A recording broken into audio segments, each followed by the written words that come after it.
Good morning. It is Breeders' Cup Saturday. Breeders' Cup used to be one day, right? Now it's a whole weekend. Yeah.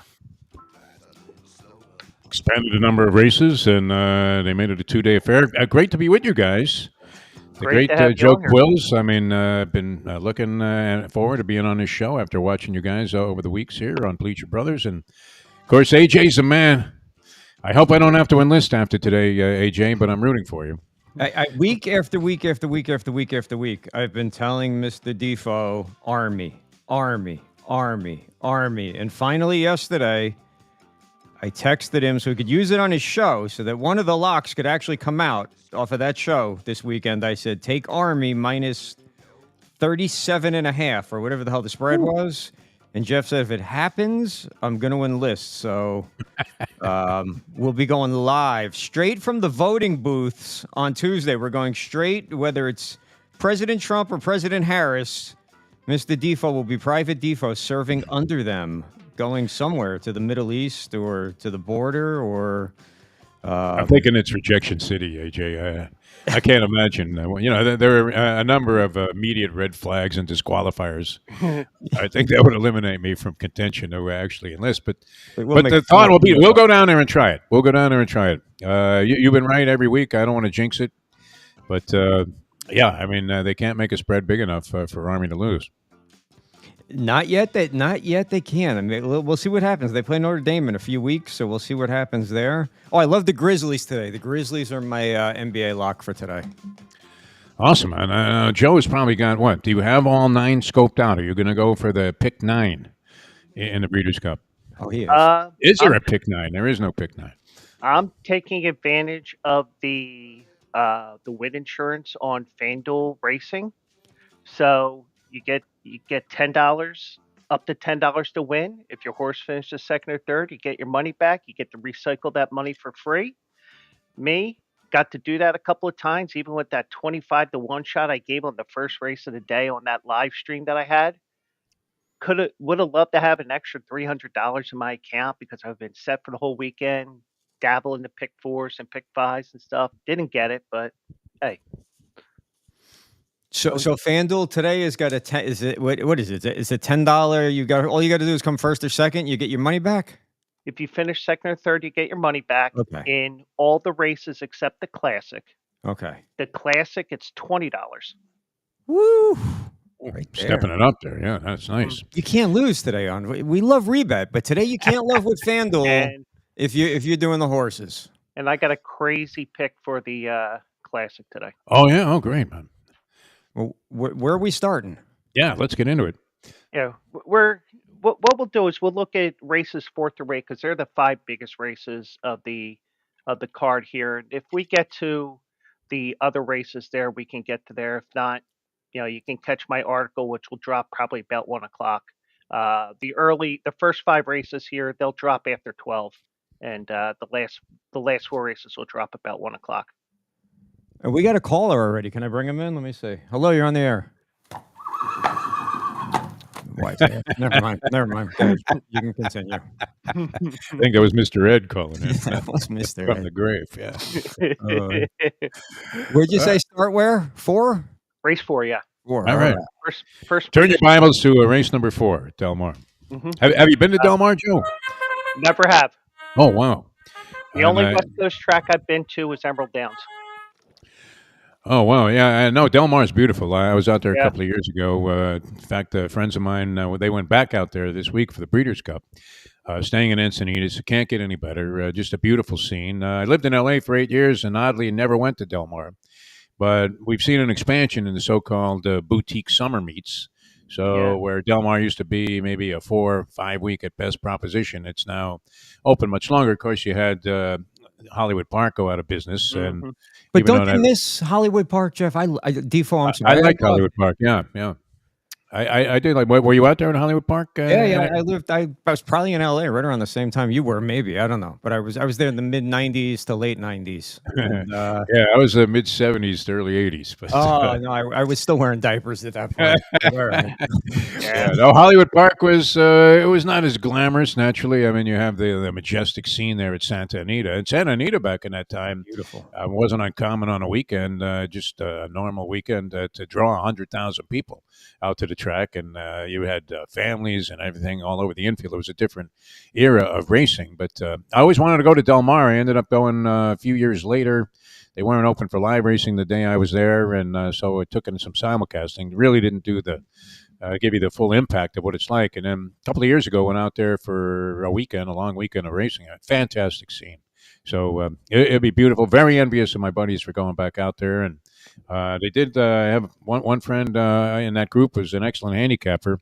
Usually has some bombs, but he gave me a couple of picks for today's card too. Okay. Nice. And we have Chef Tom and Frank the Tank, or Frank the Bank, or he's probably Frank the Tank this weekend, or out there at Del Mar now. But who knows? They could be still hungover from last night, or they could be panhandling on the 5 right now, trying to come up with cash to get into the track today. Who the hell knows? Yeah. Who knows with those two? Yeah, so we're going to begin with race 4 here. It is as I pull it up on the screen here, it's the filly and mare sprint, 7 furlongs. One question I always ask is why is the filly mare sprint 7 and the men and the regular sprint 6? That's a topic for another day. But we have I'm in 10 horses. I'm in the wrong spot. Oops. Race 4. Yeah. Dirt race, Del Mar, Sunday. Sunday. Today's not Sunday. All right, never mind. Go ahead. You guys carry on. I'll find Saturday. Today's Saturday. Yes. All right.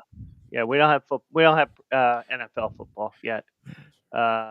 But What would anyway, be good though is if you had Sunday's paper, you would have Saturday's results, and we wouldn't have to go through this mental exercise. That was like a Twilight Zone episode where this degenerate horse player was getting the next day's paper, and he'd been losing his whole life, and all of a sudden he's winning, and then at the end of the show he disappears. Everybody's asking, "Where's Fred?" Because they were all getting his selections, and they were winning. Everybody's making money. And then you see a shot of the track apron there, and there's some papers blowing around, and the newspaper's on the ground, and it blows open to the obituary page, and there's Fred's name. Oh. Leave it to Rod Serling to put an interesting spin on horse racing and any form of degenerate gambling. But hopefully we'll have Saturday's winners for you. But what do you got, Joe? Race number 4. Yeah. So I was thinking of Back to the Future 2 with the Sports Almanac. Yes. Joe's liking the 2 horse. I can tell you already because it's called One Magic Filly. There you go. Well, I do like them in my tries and superfectas if I were to play them today, but I am going with the 7 here, Zeitlos. There's speed in this race. This is a stone cold closer. Won at Keeneland, won at Churchill Downs, 4 of the last 5, 7 of the last 9. Stone cold closer here. That's what I'm going with here. Zeitlos 6-1 on the morning line. What do you think, AJ? You looking this over? I'm looking it over right now here, real fast. So my key to gambling is that I don't bet just to bet. You at the track, it's a little bit different. I mean, you want to have something in the action, especially with you get your $5 back on FanDuel. But give me 1 second, and I'll give you what I'm going to do. Yeah, if you look at Zeitos and a couple of principles, I guess we should have some general approaches to the Breeders' Cup. All the European horses on the grass are in play, and usually you can put a line through most of the U.S. competitors. The Japanese horses, although I have my buddy that I mentioned gave out Forever Young in the 8th race, but I usually toss the Japanese cuties because everybody gets all excited about them, and I don't think they've done squat historically in Breeders' Cup races, maybe 2 wins. And never forget leave out the Japanese and never forget Iran Ortiz. Those would be my 3 just early basic principles going in. So, it's tough too. I mean, if you look at this race, 7 furlongs, Joe, you know this, and AJ, no doubt you've heard this, toughest race to compete in and toughest distance and toughest race to handicap. for the most part. Do you want a sprinter that is going to fly out of the box there, that is successful at 6 furlongs? You have milers coming back in distance, cutting back, which is always usually advantageous. But I was really, I mean, just going by buyer speed figures here. I mean, it's not sexy to come up with chalk, but it seems to me that Ways and Means is going to be hard to beat, but going to try and beat him. Do you have an opinion on Vava? Speaking of, always use Irad Ortiz. So, horse, there are only 3 horses here that have cracked 100 buyer speed figures. Society being the other one with Tyler Gaffalione. That's my pick in this Yeah. race. Yeah, Society. he's going to fly. She's going to fly out of the box here, and yeah, I think maybe Vava with a stalking trip might be a play, since you're also going to have looks like Ways and Means is going to try and get the lead also. So I thought maybe somebody that just sat off the pace might be able to mow him down. Although yesterday you were watching, Joe. I mean, those 2 Baffert horses took the Yeah. lead and never looked back, and nobody closed an inch of ground. And Del Mar's known to be a speed favoring track, as are all the California tracks. So Yeah. I don't know. If I was looking to beat the 2 favorites in here, it would be the third choice Vava for me. But certainly you're in there with a shot, with a contentious pace with Zaitos or Zeitlos, right? Was your pick? Yeah. Yeah. Could come from a little bit off the pace and mow them all down. Okay, so both Defo and AJ are going with the 4. I'm No. going with the 6. No, I'm AJ's going on the with 6. I'm on the 6. Oh, Society. AJ's on the 6. I'm sorry. If we had more guys on the show, we could give out the whole field. Yeah, we well, Nothing but funny- winners, baby. well, the funny thing is, when my dad was alive, we used to, after the race, we would say, "Oh, who'd you have?" He'd go, "Oh, yeah, he had the 5 horse," and I go, "I had the 5 too, you effing jinx." Like stuff like that. So we haven't jinxed ourselves with this race. Somebody will win it. Hopefully, whoever has the best odds on that race here. So hopefully, somebody will have the winner here, and hopefully you follow the right person here. Now, Yeah, but I mean, go ahead, AJ. No, go ahead, and then I'll go. No, I was going to say, I mean, look, one of the things that you're hoping to do, if you can afford the budget, or maybe go partners with somebody, is get involved in a pick 5 here, where you end up with an all ticket and one of these balloons comes in. Yeah. But this race, it looks to me like it requires a little bit of a spread. And so I don't know that you could toss any of the horses that we've thrown out there. And yet we've given you almost 40% of the field, 30% of the field. So but it's harder to see one of these balloons coming in this race than it is maybe in some others, where you have a bunch of European horses and it's hard to really decipher what it is that's in their past performance chart. Yeah. And especially with the way that the programs are, and the way you have to dig and dig and dig for those European horses, especially with the next race coming up, you could get a nice price on a European horse, because we don't have the data as available to us as some people would have. Who can handicap off of this, Joe? Why hasn't this been corrected over the years? How many years has racing form been in existence? A couple of hundred? I don't know. I mean, since they were able to put something in print, and you just don't get any detail on these European races. No. So I mean, as long as I've been going to the track, the better part of 60 years, and I still have no idea what to attach, what kind of meaning to the form that you get when you look at these European races, and they give you what is that even? Is that their starting position, and then they give you the finish, and that's it. And the rest of it's blank. You have no idea what the running style is. Yeah, I and immediately just toss them. That's all I do is I just toss them. And it hasn't come back to bite me in the ass yet. In this case, though, I mean, we know this historically, that the European horses kick ass on the grass. That the U.S. competitors are hard pressed to compete. You see, I don't know. Did you see that parade of Aiden's Army when they had they were showing some workouts the other day? And he's got like a line of 20 horses, all monsters. Yeah. They're out there on the track just trotting around like they know they're going to win. And I think he picked off 2 of the races yesterday. Aiden O'Brien, the trainer, with Ryan Moore. So yeah, I mean, any of the grass races, you're thinking it has to be one of the Europeans, and how do you determine which one? Maybe what? Can you go by money won? Lifetime starts at the distance results, but very tough to decipher from just looking at the racing form what this European form Yeah. represents. For me, Yeah. anyway. I don't know about anybody else. I'm Yeah. useless if I don't have a buyer speed figure. I'm useless. Yeah, yeah, that's Well, one of my key numbers, at least as an initial indicator of horses that have no shot in the race, if yeah. their numbers are exceedingly low compared to the top contenders. Yeah. And according to Frank the Tank, Frank the Bank, whatever we're calling him today, he says with those time form ratings, they're about 10 to 15 points higher than a buyer speed figure. So that gives you an idea, possibly, how to translate that to American numbers. Yeah, I mean, it just always been an odd thing for me, and it makes it particularly difficult to separate these horses, even if you have, say, 6 European contenders in one of these races, like we do Yeah. here in this particular event here, race number 5 at Del Mar. Yeah. Yeah, I'm definitely just tossing a coin in the air and trying to pick which Yeah. ones have at least a shot. Maybe watching the wagering on the board could make a difference Yeah. once you get to that race, but you don't have that advantage if you're gonna formulate some kind of pick 3, pick 4, pick 5 ticket. Yeah.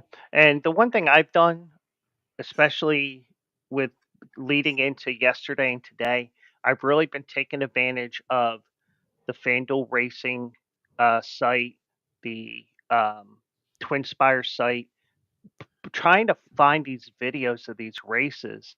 The Japanese races, forget it, you can't find them anywhere. But the European races, you might have to dig a little bit, but you can find them and you can see them. It's a little hard to figure out where the horses are because they have the same saddle tail color, so you're trying to gauge what the jockeys' colors are, but you can still get a good video sense of those races, especially the European races. They're bizarre to me, even to watch, where Yeah. they're going a mile and it's all a straightaway. It's all just a Yeah. stretch run. You Yeah. have 8 of the horses on one side of the track and 3 on the other, and there's Yeah. nobody coming down the middle. Very, very bizarre to try. I've never had much, a sense that I actually was onto something from trying to handicap European horses, and I Yeah. really don't think, like you said, you would probably have to go back and review these races and imagine. Yeah. I don't know how much time can you spend online there at the video replay machine before Yeah. somebody says, "Hey, come on, buddy," and I want Yeah. to look at some races too. Yeah. All right. Thankfully, So thank on this race 5, let me ask this question. Mhm. What is there what the hell is there to handicap in this race? There's a horse in here that just cannot lose this race. Yeah, Cogburn. Yeah. Yeah, yeah. Yeah. I mean, it's like, why even bother running anybody else? How could if you're looking at that? I'm with you, AJ. How could that horse possibly lose, especially if you're a buyer speed figure guy, which you just alluded to? It's got a friggin' This horse was 114. putting up Aaron Judge regular season numbers here. I mean, look at Yeah. this. It's ridiculous. Looks like an RBI total for some slugger on the Yankees. Yeah, it does.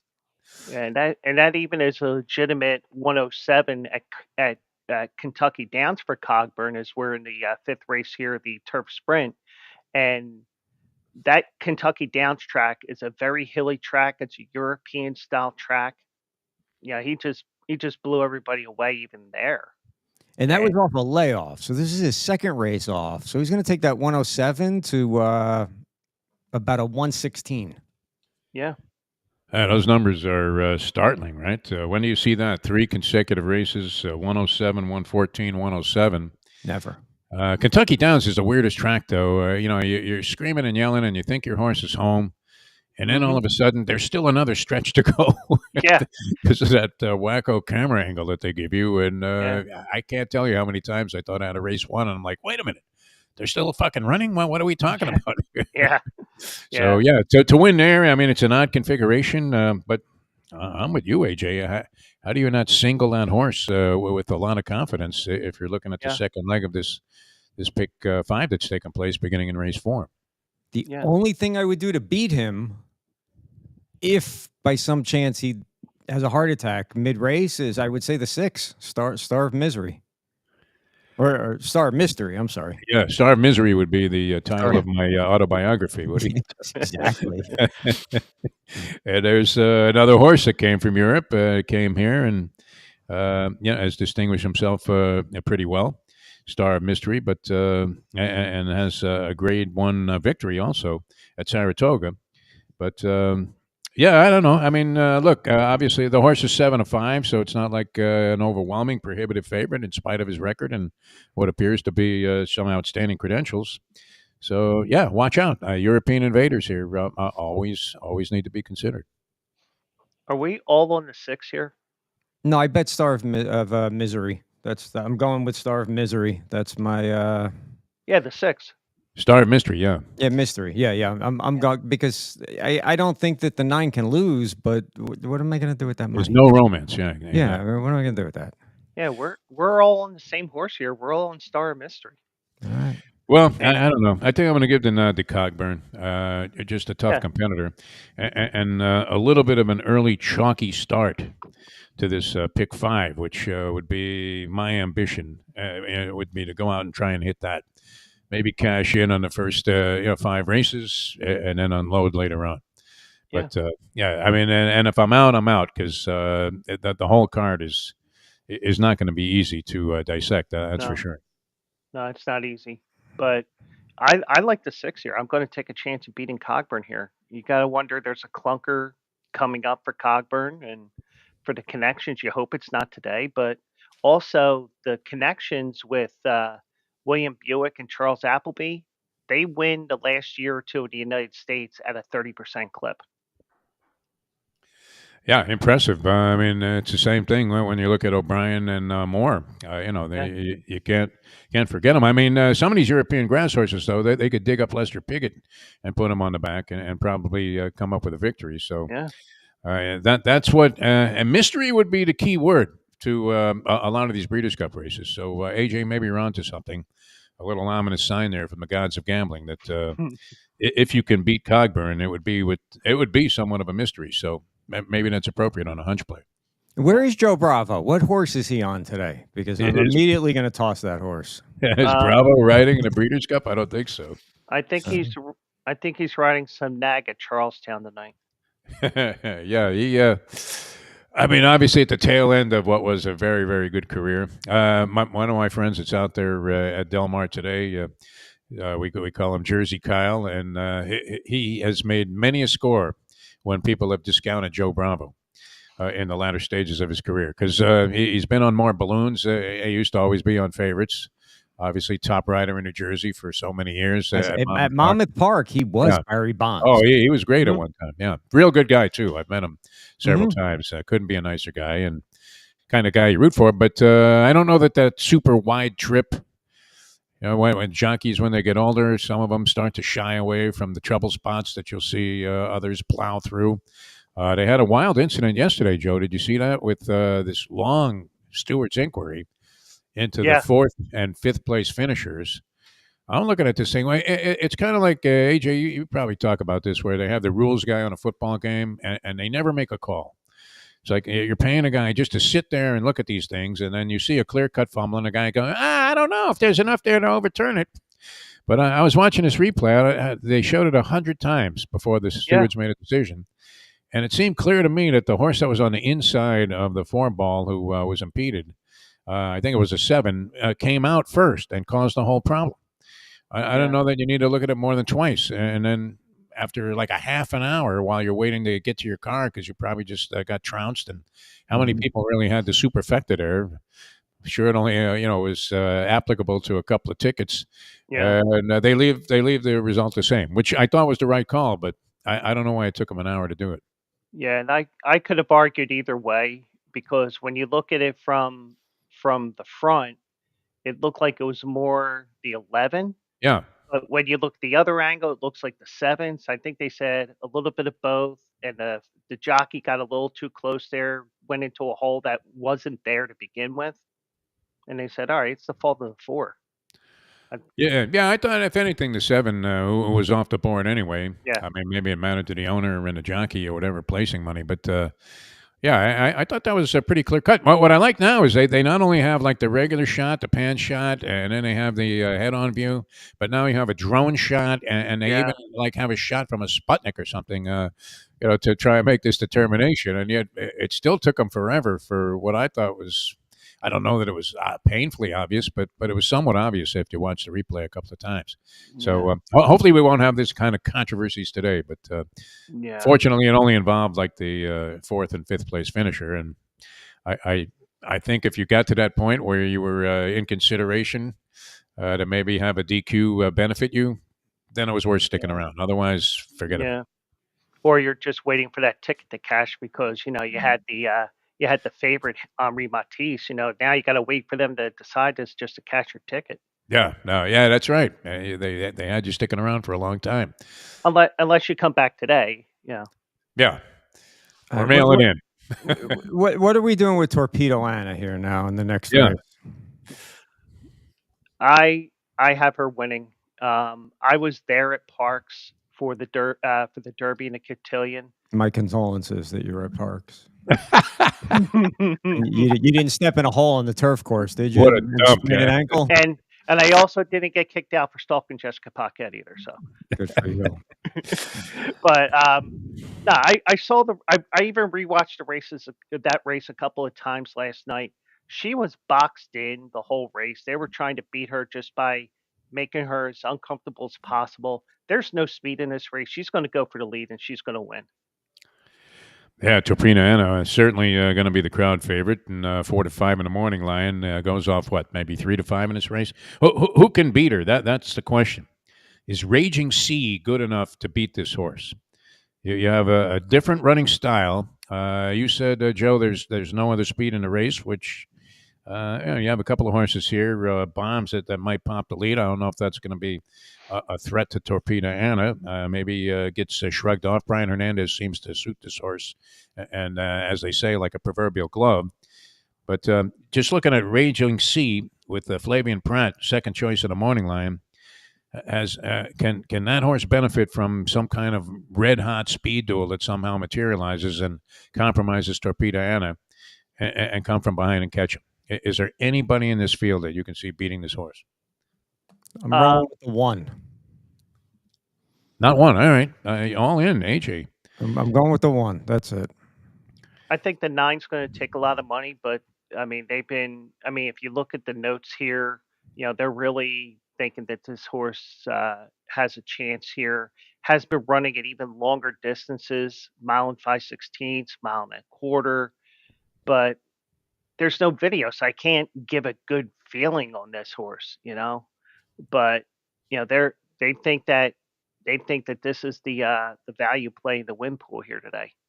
But there's no video to substantiate that for me.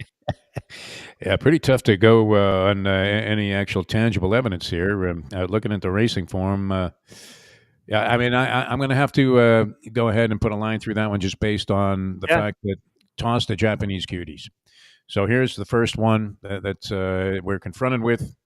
I'm going to say that one goes up in smoke, and going to be a tough task for any of these horses to beat Torpedo Anna, as we know. I think Anna finds her way into the winner's circle here. A very popular choice. Will win the third race on the Breeders' Cup card. And a little did you know here, Kenny McPeak has never won a Breeders' Cup race. Surprising, yeah, since he's been so competitive elsewhere. Yeah. All right, so we you guys, AJ's going to have a ticket that's worth millions, I think. If you just single all these horses in the pick 5 and they all come through for you, my God. Race 7 is really easy because I just threw out the first 5 horses. Because I have no speed figures on any of them, so they're all gone. So this race is down to 3 or 4 horses to me. What do you think, Joe? I am going with Farbridge here. You're going to have some speed here. One at a mile and a half in the Turf Classic. Now, I usually throw red flags there when there's really short fields there. That's why I haven't taken California horses in the Derby the last few years. But that horse had a little trouble in the backstretch, came back and had a win over Warlike Goddess, who's running later on in the card. Yeah, I'm looking at. The favorite morning line favorites, Rebels Romance, Irish horse with Buick in the saddle, and Charles Appleby. I don't know what this represents. It's another one of those figures that I'm not sure how to interpret it, where the horse has won over $8 million. in Yeah. lifetime earnings, and you would use that as a gauge. I mean, it's not something I go by, strictly. I just will glance at that, and factor it in, but and it would represent normally that this horse is raced in premier races, but all of that could have come from what? Finishing fourth in some claiming race in Saudi Arabia. Mm-hmm. Yeah. So I mean, it's hard to judge that even, but yeah, given accorded the morning line favoritism at 5-2 Rebels Romance, probably to be looked at. But I'm a big fan of Joel Rosario. A lot of people don't like him, Joe. Mhm. Joel Rosario. I happen to be a Rosario fan. He was really hot a couple of years ago, and has had his ups and downs, but always gives it a representative effort. And he's not afraid to just, like AJ, just elbow his way in there to ask the big question at the post game press conference. So, yeah, definitely a legitimate shot here to Far Bridge. I don't know that I have no strong opinion on this race, but I'm with AJ also. I mean, I'm looking at the first five, and they all show European form. Turf horses can't be discounted, but tough one. I mean, you might have to spread pretty far in this race to come up with the winner. That Japanese horse with the 10 million. Yeah. Yeah, he ran on the Fury Usyk undercard in Saudi Arabia. He came in fourth place. That's where he got them. He got 9 million for that race. Yeah, this Rebels Romance last race was in Germany. I mean, what value do you attach to a race in Germany? What?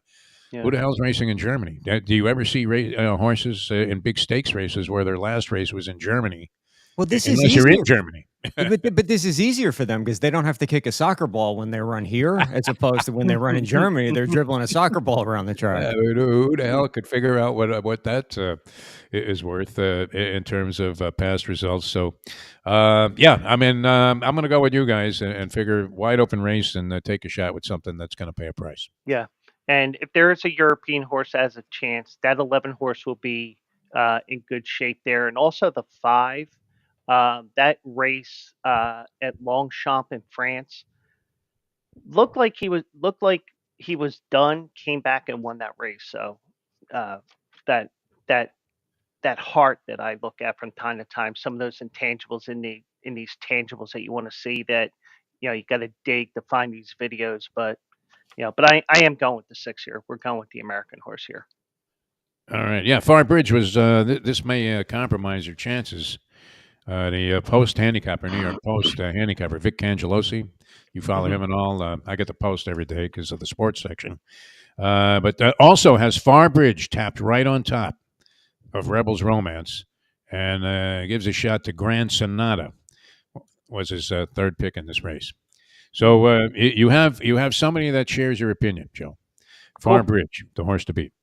Well, I locked in Far Bridge, and FanDuel let me know that I don't even know what this means, but my bonus funds will be applied to this bet. So I'm like, okay, great. Probably have a bonus bet from last week. Maybe. I don't know. But I know awesome. I got a bonus bet waiting for me somehow. So the classic is race 8, huh? Yeah. Kind of weird not to have it be the final race on the card. I was there when Easy Goer, Sunday Silence, battled it out in the dark there at Gulfstream Park. That was just an unbelievable day of racing. 2 times that the Breeders' Cup was held here at Gulfstream. And I had talked to somebody earlier in the day, and they said Sunday Silence, absolutely the play of the day, and concluded a couple of nice exotic tickets for us. So I will never forget that, even though you were thinking, oh, where the hell are they, man? It was like pitch black at Gulfstream with no lights. Wasn't like Hollywood Park where they had the lights they could turn on because they also ran the Jugheads there at night. AJ, I don't know if they were still doing that when you were out there. No, they were not when I was there. I really liked that track, though, Hollywood. I mean, it was a dump. It was a dump, but right next to the Forum. Yeah, but it just had a vibe. Now it's the football stadium, but it just had a vibe to it that I dug. Yeah, it was an interesting trip, too, because you would be riding through some neighborhood there in Compton and thinking, geez, I really am a degenerate if I'm willing to travel on these streets. Yes, Inglewood, always up to no good. Yes. Yeah. It was a rough neighborhood to get to off the highway, that's for sure. But you'd always see celebrities there. I can't tell you how many major celebrities I ran into in my various trips to Hollywood Park. Yeah. Yeah, but I mean, for me, I mean, I never got to go to Hollywood Park, but with the way Pennsylvania was, where we could watch the races all day and night on cable, I'd be able to watch Hollywood Park at 1 o'clock in the morning, watch the finale. Yeah, it was great. I mean, they usually ran the Jugheads at night. The harness racing took place at night. And yeah, you would see all kinds of people out there. I still can vividly remember running into Gene Hackman as I think little Joe from Bonanza, Michael Landon, who I guess was big in a couple of other shows. Was he on Little House on the Prairie also, this guy? Yeah. But he became, I think, a harness racing owner and had a big interest in it. So. But yeah, it always appeared to reek of a fix. Those late night harness races at Hollywood Park. Just at Hollywood, everywhere. I remember as a kid. I remember going to Freehold as a really young horse player. Yeah, and the place would be empty every afternoon. Be a few guys, Billy the Barber, Vinny Lip, all these guys. But they would have the binoculars and they'd be at the window because we would go in the restaurant. And then Hervé gave us the signal, and they all run to the window. Or Jackie Moe said no. Jackie Moe called it off. I'm like, what? And but what's great about the sport is they have no shame. And even Carmine Abatello, who was convicted in a race fixing scandal, and I think actually went to some kind of either had to plead guilty or whatever. They were fixing superfectas when they first came out. And you could see this guy. I mean, he had the biggest biceps on the circuit because he was holding so many 3 to 5 shots back. And even though he was convicted and implicated in this, he still made the Harness Racing Hall of Fame. So Hervé Filion from Freehold and Yonkers. He got convicted. It was so bad at Freehold that this is true. Freehold, the most crooked track maybe ever. I saw even a horse get fed up one time, ran out the side gate, down some steps. The horse ran down steps and started running down Route 9. He said, I had enough of this. I want to get the hell out of here. True story. Kind of like how our horse ended up on I-95 that one morning. Yes, exactly like that. It was exactly like that, except this was like in the middle of the daytime in rush hour. He was dodging cars in traffic. Might have been the most obvious crooked game that you could possibly have played, except for, I don't know if you guys were around for this, at Pompano, what was Pompano Park when they were racing. Yeah. They had a quarter horse meet. And they found more drugs there than they did at like Timothy Leary's house. It was unbelievable. And the horses still had the needles in their flank as they were coming down the stretch. Ay, Dios míos. Paint would be coming off. It was wild. They eventually and very rapidly shut that down. Yeah. And Freehold, finally, I just found out Freehold is closing down. Yeah, it's over. Later this year. I thought they tore it down 6 years ago. But yeah, well, I guess... How fixed will the last race be that they run at Freehold? It would only be appropriate. Sure it would. Maybe to close it out, they let us all in on the fix. I mean, for all the people they've torched over the years with these rigged races that they ran at Freehold. And, wow, I mean, that's a tough place. I mean, if you grew up there and that was your initiation into the game. Yeah, Monmouth was, but we would go to Freehold when Monmouth closed because it was close to us. But then I learned, just set the money on fire. Why even bother? Just stay home. Don't do it. Throw 200 under the gate before they open and drive away. Yeah, exactly. That's it. All right, where are we at? Are we hitting this pick 5? What do we have going? We're race 8. Classic already? Classic. Wow. Race 8, the Breeders' Cup Classic, pushed up early because of Big Ten football. But hey, still going to take my money. We got an overflow field of 15. We're probably going to see the 15 rattle, roll, scratch.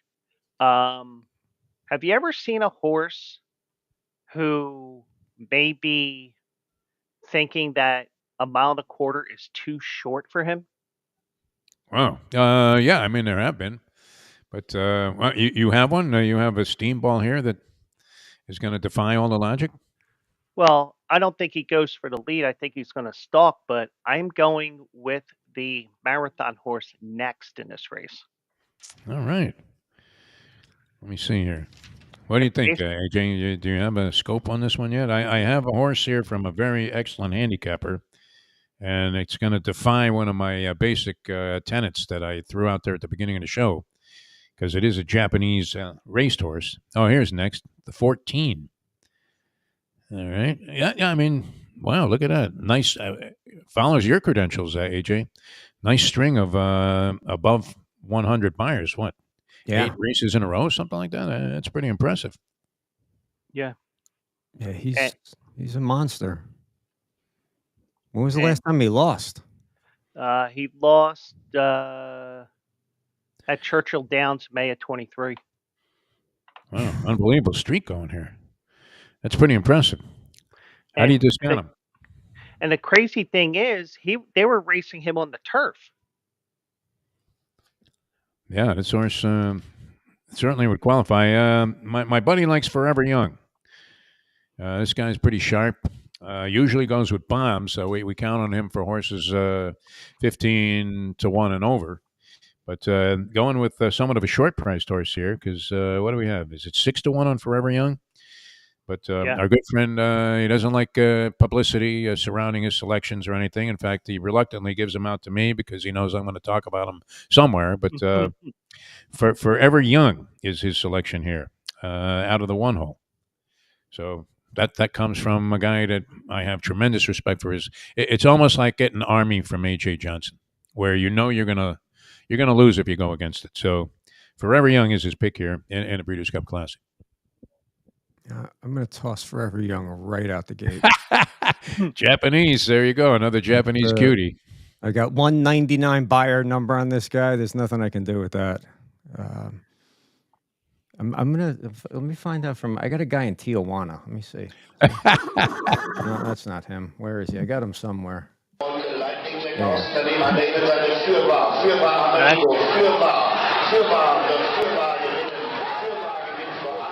That's our friends down in Jamaica. Yeah, that's the Jamaican guy. Crap. You know what? I don't know. I like fierceness. Yeah, I can't be discounted. I like fierceness a lot. But how do you argue against next? I mean, if you're a straight up buyer guy, which I am to a degree, but there's nothing that's showing. What is it that you look at here and you say, well, this guy's due for a clunker? Certainly razor sharp over a long period of time. I mean, you mentioned last defeat, which was by 4 lengths, going all the way back. And did the horse have trouble in that race? No, but and that was following a couple of victories also. So I mean, you're looking at a horse that's won 13 of 23 starts, and certainly has a credential. Like you say, turning back in distance to go 1.25 miles. That's pretty rare. And he's 8 to 1. You get a horse like this at 8 to 1. Have to use him, no doubt about it. Yeah. I don't know that there's any definitive winner here. Fierceness, I think go a little bit by horse body language, although usually looks pretty good. But do you remember when he stepped on the track after bombing out in the Fountain of Youth, and then he ran in the Florida Derby? Mm-hmm. And I mean, when that horse came on the track that day, it was like Michael Jordan rolling out for a G League game. You're thinking, my God, this horse looks absolutely regal, and there's no way he could lose.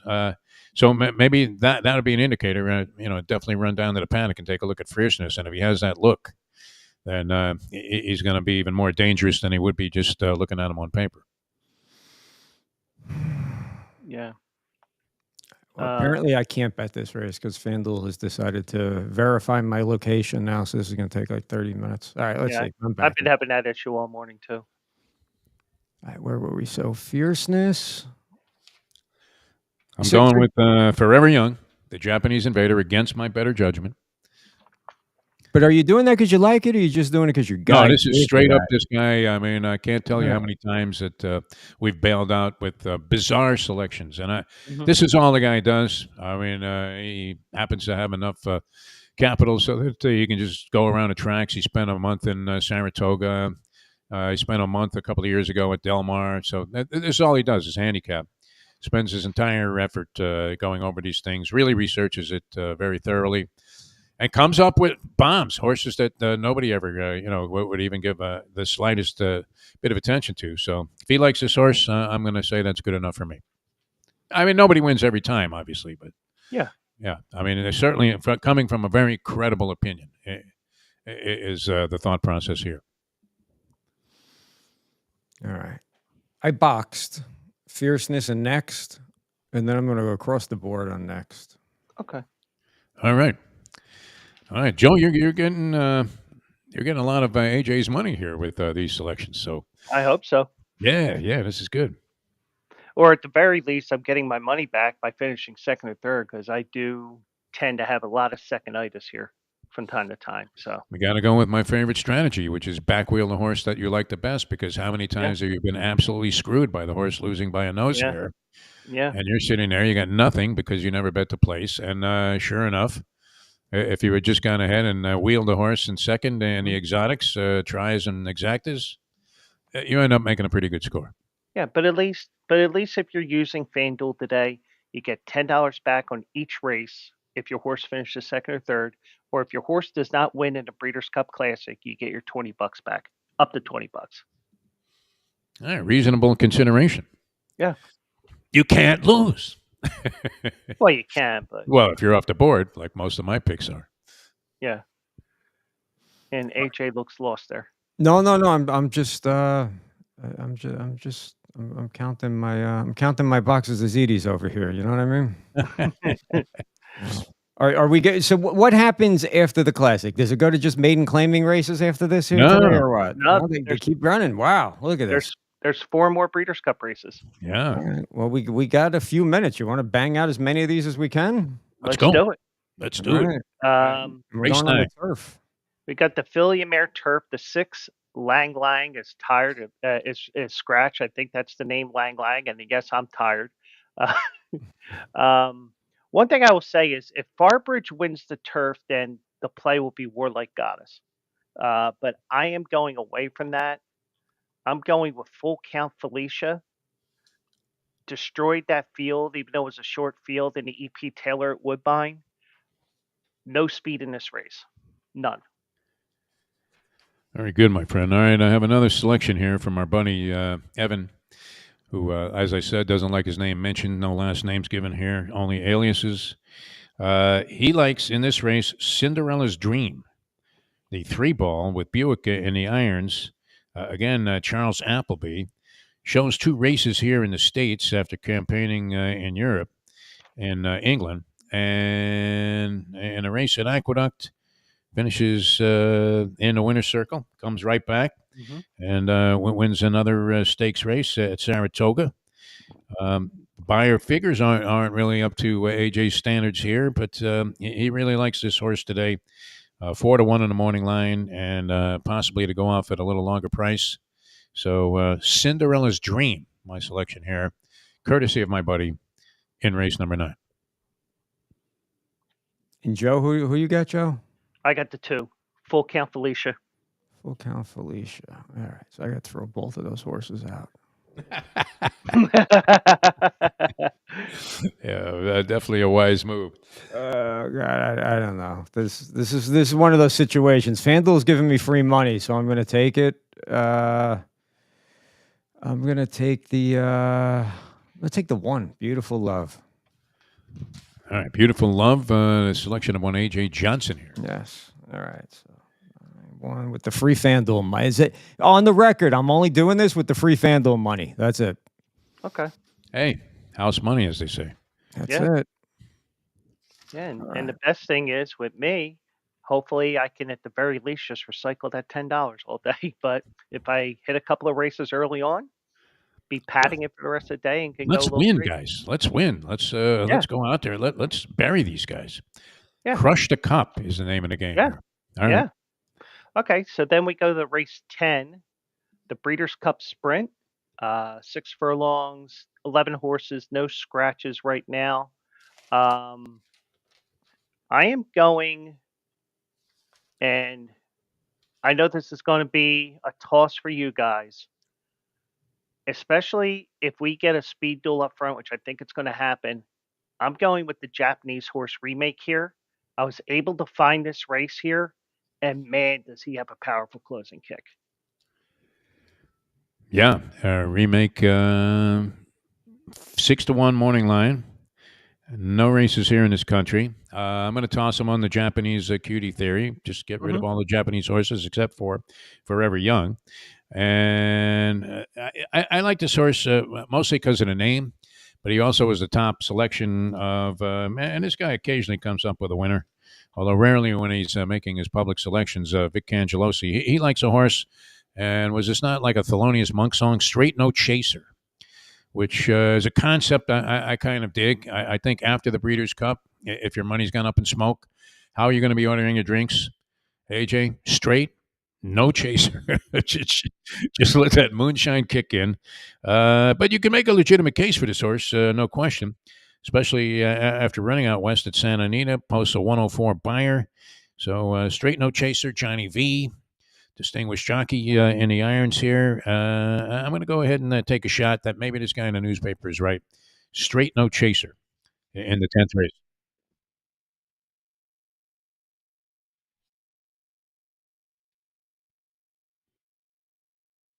He threw in a stinker. Oh, he stumbled at the start in that race. Yeah. Certainly looks to be in form, and fits the bill possibly with these 5-1 morning line. Not a bad shake there.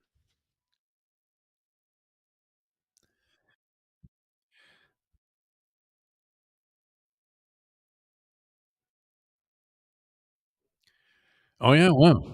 Oh, that's right. Yeah. How does the song go? Da-da-da-da-da, da-da-da-da-da, da-da-da-da-da. I think that's it. Straight no chaser. That wasn't a great rendition of that. That might have been Take the A Train. What the hell do I know about this? But yeah, I mean, on name alone, definitely worth a shot for me because I've always enjoyed that title. And yeah, so I'm going straight no chaser. You had what, Joe? You had oh, okay, all right. And AJ's with me. So good luck to us all, my friend. Army all the way. Let's do it. Finish your card. Wyatt Wyatt.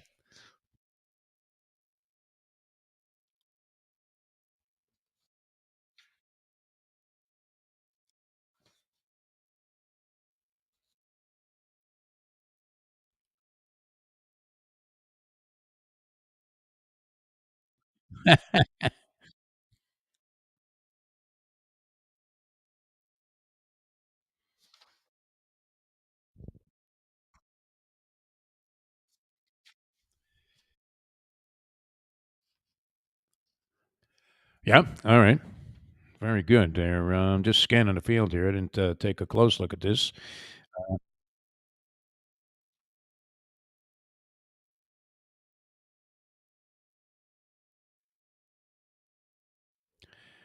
Yeah, I've had some fun with Carl Spackler. Enjoyed watching that horse's campaign. Tyler Gaffalione, is he going to get in a winner's circle picture today? Can't discount him. I go all the way back. I remember when his grandfather, Robert Gaffalione, what was riding, and I used to do a lot of interviews with him when I was doing a horse racing show down here many years ago on what was then Sunshine Network, and is now what FanDuel bought everything. It went to Bally's, and now it's FanDuel. Believe it or not. And of course, Steve Gaffalione distinguished himself very well as a rider, and a lot of people are familiar with him. And then Tyler exceeded them all. So maybe he shows up here with Carl Spackler, has a couple of consecutive 100 plus buyers, as do many in the field, including your selection. But yeah, I've had some success with this horse, so I'm going to give a little bit of a nod to Carl Spackler, at least from a rooting interest standpoint. I don't know that I'm spending a lot of money on it, but if I was getting my money back, I'd throw him into the mix.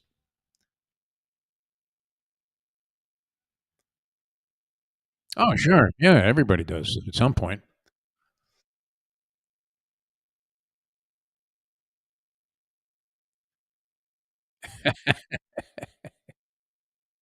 Oh, yeah.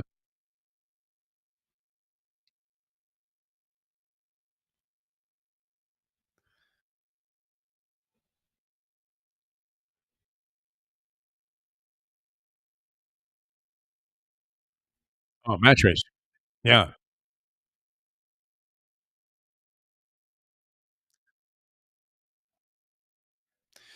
Yeah.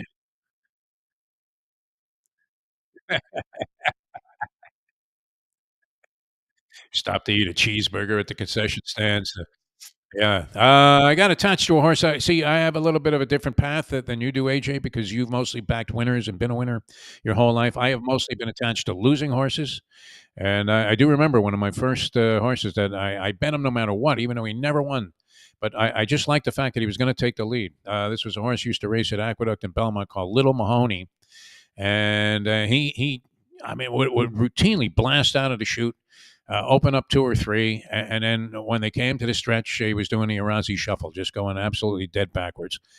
And I kept betting him for some reason. And then somebody asked me, "Why do you keep betting on this horse? He loses every time." And I had to look at myself in the mirror and say, "What? I mean, like most degenerates should admit, I mean, when you wake up in the morning and you're about to shave, just look in the mirror and say, 'I'm a loser.'" And you would be being honest with yourself. But yeah, that was one of my early attachments was Little Mahoney, and then I loved the horse actually, and I believe this was a Breeders' Cup race where we made a big score backwheeling Lee de Justice. I don't know if you remember this horse, Joe. It was a white horse out of California, had a Silky Sullivan type of closing kick, and I caught him in a big fat field, and I think he got beat by some $30 horse. And he was a long shot himself that day, and made a big score. So yeah, definitely an attachment because every time this horse ran, you couldn't wait to see if he could, make up 30 lengths from the time they left the 3/16 pole to the wire.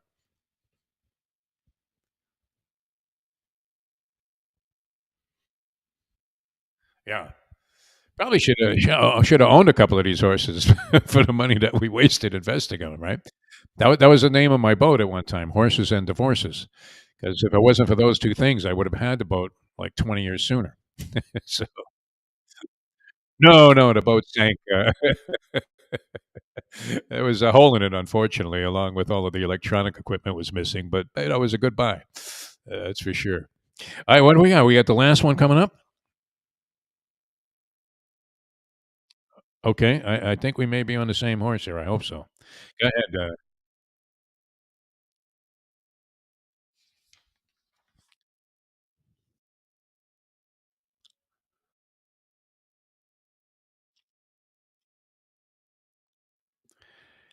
Very nice. All right, so it's a money back guarantee, 30 to 1. Why not take a shot? Wait, all right, you got Tumbarumba. You'll be dancing to the window if this one connects. What do you have here, Joe?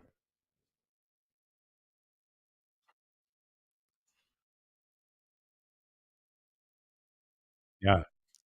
First thing he waves is a 3 knockdown rule at the track, I mean, just in case the first 3 are duds.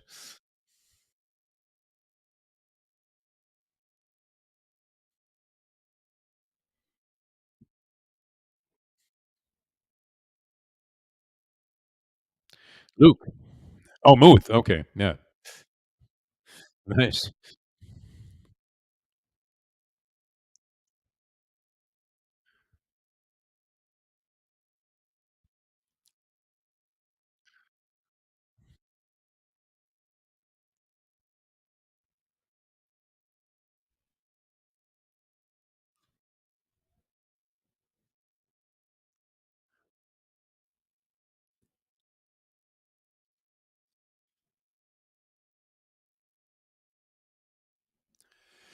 Yeah, Muth is your horse. I have a sentimental pick in here. It's another horse I became attached to, for a very good reason, and, I have a dog, named Skippy. You might have heard him barking in the background there during the show.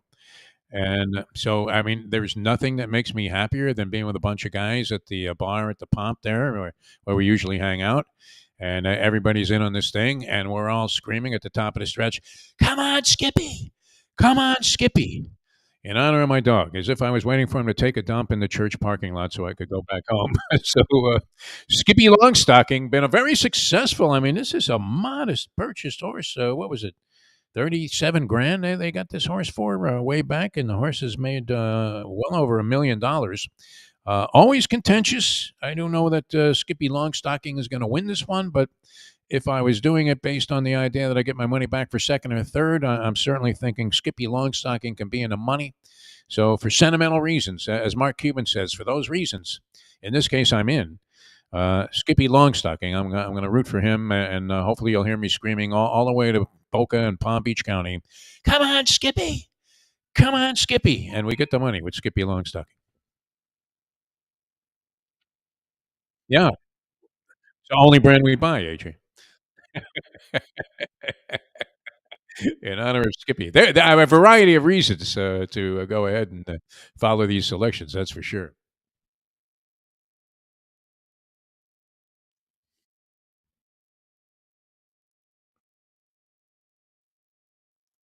Oh, beautiful.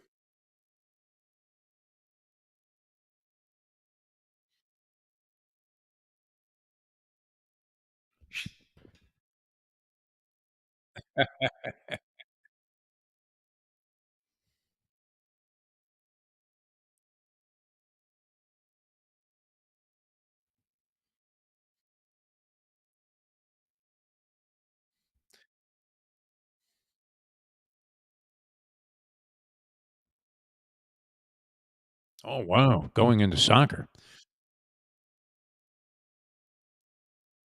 They have to be prohibitive favorites, yes. Isn't that weird? I mean, it literally is like sparring partners. These MLS players compared to Messi, even an aging Messi who can barely get out of his car is able to score hat tricks against these guys. So it's LeBron going to the G League. It's insane to watch. People get all excited about it, but uh,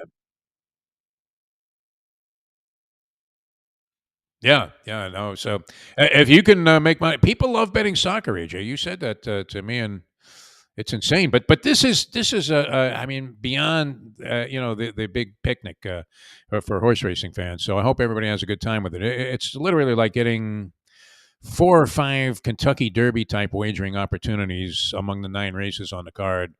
Where if you hit anything that goes past the favorite winning the race, and even with some favorites winning the race, you're in for a sensational score. So yeah, very tempting. Trifectas, exactas, pick threes, fours, and fives. Definitely a chance to make major money and overlay cash because of all the money that's going to be bet today by people that normally don't endeavor in this sort of thing and can't really count on blind luck to win.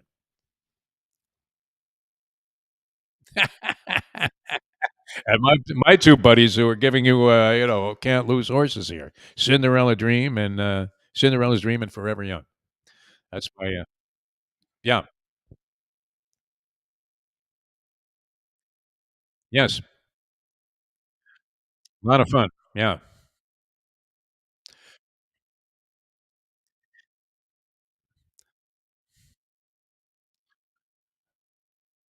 yeah.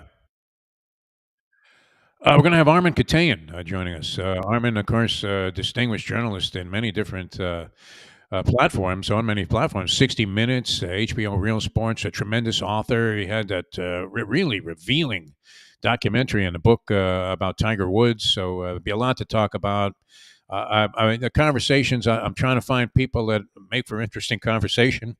And he certainly is at the top of my list. So Armin Katani has a new book coming out. So I'll get the scoop on that. But yeah, just a brilliant conversationalist and probably one of the top guys across, as I said, many fields in journalism. So looking forward to Tuesday's show.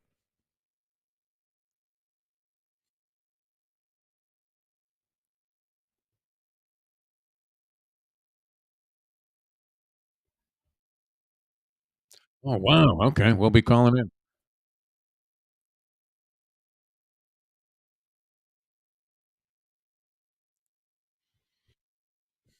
Across many platforms, as we say. All right. Hey, pleasure being on with you guys. Good luck with everything. Yeah, yeah. It was a lot of fun.